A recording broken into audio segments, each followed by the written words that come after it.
Assalamualaikum warahmatullahi wabarakatuh. Yang akan dibicarakan kali ini adalah sejarah tentang Adipati Ukur, salah seorang pahlawan dari Sunda yang mencoba membangkitkan kembali egaliterisme Sunda. Tentang asal-usulnya Adipati Ukur ini masih diperdebatkan, tetapi ia merupakan penguasa dari wilayah Tatar Ukur atau wilayah Bandung sekarang. Nama sebenarnya adalah Wangsanata. Tentang asal-usulnya ini ada yang mengatakan bahwa ia berasal dari bangsawan asal Purbalingga, di mana Purbalingga waktu itu merupakan suatu wilayah tradisional dari Kerajaan Sunda sejak era Tarumanegara. Jadi dulu wilayah kekuasaan Sunda itu hingga daerah Purbalingga.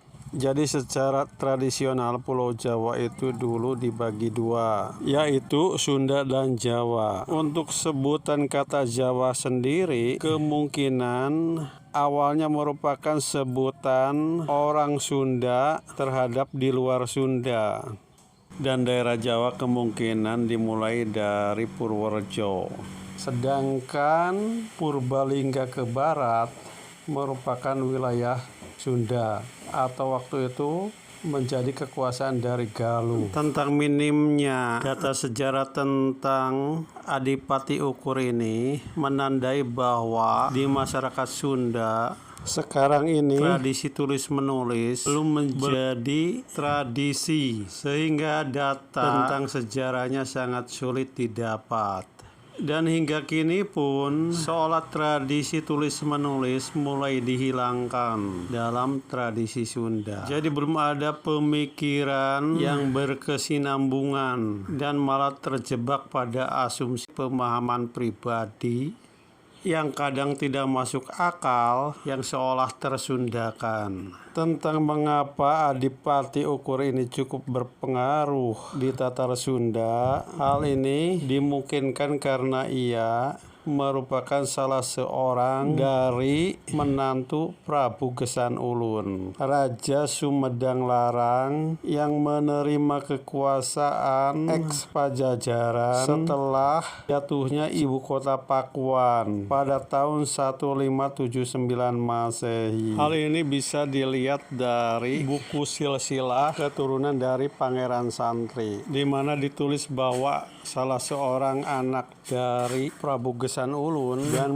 merupakan adik dari Pangeran Raga Gede ditulis dengan nama Nyimas Dipati Ukur. Untuk pemahaman yang jelas tentang sejarah Adipati Ukur ini, kita harus membahas dulu konstelasi politik di Tatar Sunda setelah ibu kota Pakuan jatuh pada tahun 1579 Masehi dan agresivitas politik di tanah Jawa di era Kerajaan Mataram di masa pemerintahan Sultan Agung. Dalam konstelasi politik di Tatar Sunda di awal abad ke-16 Masehi, setelah peperangan dengan aliansi Demak dan Cirebon pada tahun 1526 Masehi, wilayah Pajajaran semakin menyempit.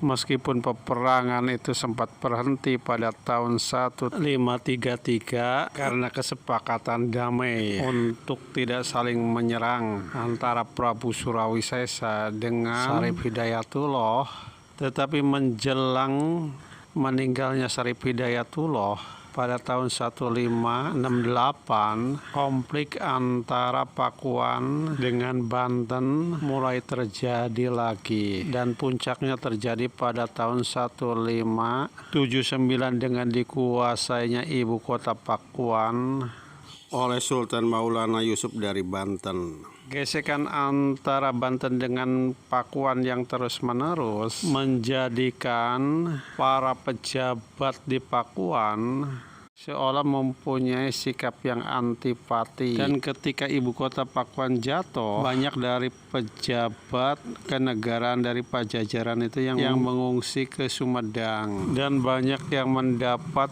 posisi penting di pemerintahan Kerajaan Sumedang Larang. Di antaranya adalah 4 Kandagalantai yang sebelum jatuh sudah ditugaskan membawa mahkota ke Sumedang Larang. Jadi kegagalan dari kerajaan Banten waktu itu hanya mengandalkan kekuatan perang dan tidak mengembangkan suatu sikap yang diplomatik atau kompromistis, sehingga meskipun ibu kota Pakuan jatuh, tetapi secara de facto wilayah kekuasaan Pajajaran justru jatuh ke Sumedang Larang, dan wilayah Sumedang ini nanti menjadi batu sandungan yang paling serius dari kerajaan Banten dalam memperluas wilayah kekuasaannya. Kerajaan Sumedang Larang justru diuntungkan oleh konflik antara kerajaan Banten dan ibu kota Pakuan. Meskipun tidak ikut dalam peperangan, tetapi Sumedang Larang waktu itu seperti mendapat durian runtuh. Setahun menjelang jatuhnya ibu kota Pakuan, Pajajaran, yaitu pada tahun 1578 Masehi, atau tepatnya pada tanggal 22 April 1578 Masehi, waktu itu Sumedang masih diperintah oleh Pangeran Santri kedatangan 4 Kandagalantai yang dipimpin oleh Jaya Perkosa atau Sang Hyang Hawu, dan ketiga lainnya adalah Batara Dipati Wiradijaya atau Nangganan, Sang Hyang Kondang Hapa, dan Batara Pancarbuana atau dikenal juga dengan nama Mbah Terong Peot, yang mengantarkan mahkota Binokasi ke Sumedang Larang. Karena sudah sepuh, Pangeran Santri kemudian mengangkat anaknya Prabu Gesan Ulun menjadi Raja Sumedang Larang pada tahun itu juga. Sehingga disinilah kemudian daerah-daerah yang secara tradisional merupakan kekuasaan Pajajaran yang tidak dikuasai oleh Banten dan Cirebon bersatu lagi dari Purwalingga hingga daerah Bogor. Jadi disinilah kenapa Adipati Ukur yang berasal dari Purwalingga atau Purbalingga sekarang kemudian berperan di Tatara Sunda, karena seolah telah menemukan kembali atau kembali ke daerah asalnya, yaitu diwakili waktu itu oleh Kerajaan Sumedang Larang. Dan dalam cerita dari masyarakat Bandung, Adipati Ukur ini kemudian menjadi menantu dari penguasa Ukur. Dan dalam buku Silsilah Keturunan dari Pangeran Santri, Adipati Ukur juga menjadi menantu dari Prabu Gesan Ulun, penguasa Sumedang Larang waktu itu. Tetapi kemesraan itu begitu cepat berlalu ketika Prabu Gesan Ulun menikah dengan Ratu Harisbaya yang berasal dari Pajang turunan Madura, di mana Prabu Gesan Ulun waktu itu harus menyerahkan beberapa lokasi ke Cirebon sebagai kompensasi. Dan lebih parahnya lagi, ketika Kerajaan Sumedang Larang diperintah oleh anaknya Prabu Gesan Ulun dari Ratu Harisbaya yang bernama Pangeran Suryadi Wangsa, yang secara tradisi dan keluarga mungkin belum mengakar, dan karena ketakutan yang berlebihan terhadap kekuasaan Banten dan juga Cirebon, akhirnya Pangeran Suryadi Wangsa kemudian meminta bantuan kepada Mataram atau meminta Mataram untuk menjadi pelindungnya. Jadi pada tahun 1601 atau ada yang mengatakan 1603 terjadi suksesi di Sumedang Larang, di mana Pangeran Suryadi Wangsa, anak Prabu Gesan Ulun dari istrinya Ratu Harisbaya, diangkat menjadi raja menggantikan Prabu Gesan Ulun.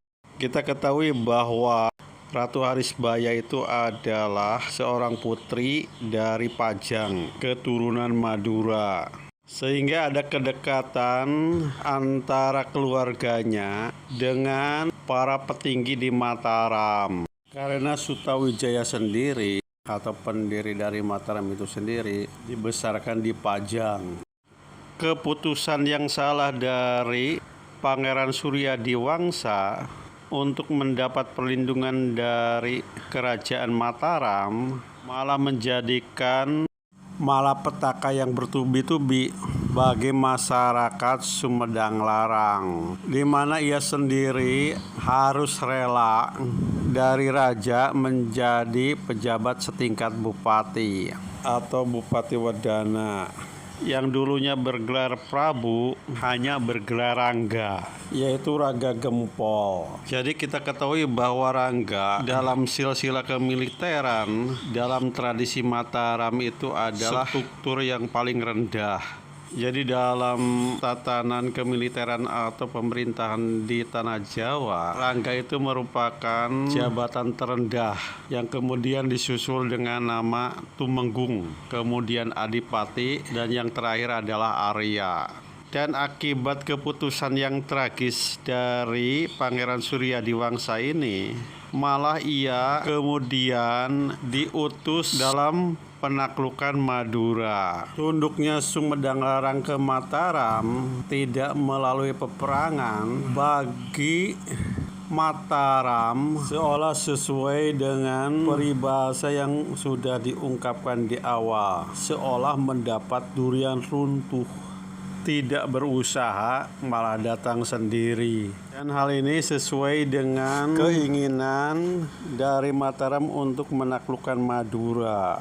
Dan Pangeran Suryadiwangsa sendiri mempunyai latar belakang dari ibunya berasal dari Madura, sehingga kemudian ia diutus untuk membantu dalam penaklukan di Madura. Bergabungnya Sumedang Larang dengan Mataram terjadi pada tahun 1620 Masehi, dan penaklukan Madura terjadi pada tahun 1624 Masehi.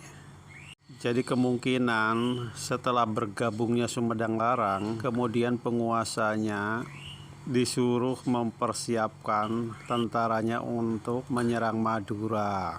Dan dalam sejarah Sumedang, Pangeran Suryadiwangsa ini atau waktu itu dikenal dengan nama Raga Gempol, membawa 1000 pasukannya untuk ikut serta dalam menaklukkan Madura. Karena itu kemudian Mataram mengangkat Pangeran Raga Gede, anak pertama dari Prabu Gesan Ulun, dari istrinya yang bernama Nyi Gedeng Waru, menjadi Bupati Wedana pada tahun 1624 Masehi. Tetapi ketika di awal kekuasaan Pangeran Raga Gede ini, yaitu pada tahun 1627 Masehi, terjadi pemberontakan dari Pangeran Suryadiwangsa II atau putra dari Rangga Gempol I atau Suryadiwangsa I yang dibantu oleh Banten. Hal ini oleh Mataram dijadikan alasan untuk menyingkirkan para pangeran turunan dari Prabu Gesan Ulun, dan Pangeran Raga Gede sendiri kemudian ditahan oleh Mataram. Dan supaya tidak terlalu bergejolak, maka diangkatlah Adipati Ukur sebagai Bupati Wedana Priangan atau Sumedang Larang menggantikan Raga Gede. Jika melihat sejarah-sejarah dari kekuasaan Mataram, jadi sebenarnya Mataram itu telah menunggu hal seperti ini untuk menyingkirkan kekuasaan dari keturunan Prabu Gesan Ulun dengan mengangkat Bupati Wedana dari bangsawan lain bukan dari turunan Prabu Gesan Ulun. Awalnya memang Adipati Ukur itu seolah menjadi anak yang manis yang menuruti segala kemauan dari Sultan Agung dari Mataram. Dan ia sendiri kemudian disuruh mempersiapkan pasukan untuk membantu dalam menyerang Batavia dari arah selatan. Tetapi ketika terjadi perang melawan Belanda di Batavia pada tahun 1628 Masehi, ia menyaksikan banyak pasukannya yang gugur. Di samping itu ia dipersalahkan atas kekalahan perang melawan Belanda di Batavia pada tahun 1528 Masehi tersebut. Sehingga kemudian rasa nasionalismenya tumbuh kembali. Jadi seolah dia tidak rela untuk didikte oleh Mataram, sehingga kemudian setelah peperangan melawan Batavia pada tahun 1628 ia kemudian melakukan perlawanan terhadap Mataram. Dan ia bersumpah atau berujar waktu itu bahwa ia cadu untuk ngawula ka Jawa. Tetapi masalahnya di Parahyangan sendiri waktu itu telah banyak pengkhianat atau yang mencari muka, sehingga pasukan Sunda sendiri waktu itu terpecah antara yang mendukung Adipati Ukur dengan yang mendukung Mataram. Dan perlawanan Adipati Ukur sendiri berlangsung dari tahun 1628 hingga 1632 Masehi. Dan hal ini akan dibicarakan pada episode kedua tentang Adipati Ukur. Demikian, Assalamualaikum warahmatullahi wabarakatuh.